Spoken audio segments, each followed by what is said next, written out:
చిత్తూరు జిల్లా విజిలెన్స్ అధికారి సతీష్ కుమార్ హత్యపై రాష్ట్ర గృహ నిర్మాణ శాఖ మంత్రి కొలుసు పార్థసారథి సంచలన ఆరోపణలు చేశారు.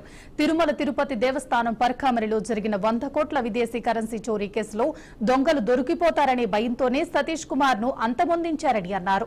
2023 ఏప్రిల్ 29 నాటి విజిలెన్స్ అధికారి సతీష్ కుమార్ ఫిర్యాదు మేరకు ఈ ఘటనపై కేసు నమోదు చేశారని, అయితే ఇంత భారీ దోపిడీకి సాధారణ సెక్షన్లు నమోదు చేయడం వెనుక కుట్ర దాగి ఉందని మంత్రి పార్థసారథి అనుమానం వ్యక్తం చేశారు. 31/5/2023 జూన్ 1, 2023న ఫిర్యాది సతీష్ కుమార్ ముద్దాయి రవికుమార్ తో కలిసి కోర్టుకు వెళ్లి ఈ కేసు రాజీ పడుతున్నామని జాయింట్ మెమో ఇచ్చారు. అసలు వీళ్ళు సతీష్ కుమార్ ఎవరు రాజీ పడటానికి? వందల కోట్ల భక్తుల మనోభావాలకు సంబంధించిన కేసు.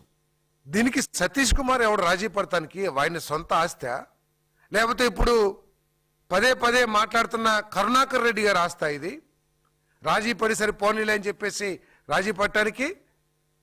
దీన్ని మనోభావాలకు సంబంధించిన విషయం. భక్తులు ఇచ్చిన కానుకలు అవేదో ఎవరో వైసీపీ నాయకుల ఆస్తులో లేకపోతే సతీష్ కుమార్ ఆస్తో కాదు. ఇది వేలాది మంది, కోట్లాది మంది ప్రజలు వేసిన కానుకల్ని దోచేస్తే మీరు రాజీ చేసుకుని దీంట్లో ఏమీ 100 కోట్లు దోపిడీ జరిగిందని చెప్పేసి అందరూ చెప్పుకుంటున్నారు. టీటీడీలో చాలా మంది చెప్పుకుంటున్నారు. దానికి ఒక 14.5 కోట్ల రూపాయలతో రవికుమార్కి సంబంధించిన ఆస్తుల్ని టీటీడీకి రాసి చేసి ఆ 100 కోట్ల దోపిడీని మాఫీ చేస్తానికి ప్రయత్నం చేశారంటే ఇంతకంటే దారుణం ఒక ప్రభుత్వం చేయగలదా అని చెప్పేసి నేను ప్రశ్నిస్తా ఉన్నా. నేను అది కూడా బోర్డు మీద దీంట్లో ఏం రాశారు? రవికుమార్ గారు టీటీడీకి దానం చేసిన ఆస్తి అని చెప్పి రాశారు.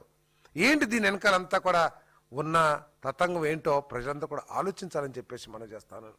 31/5/2023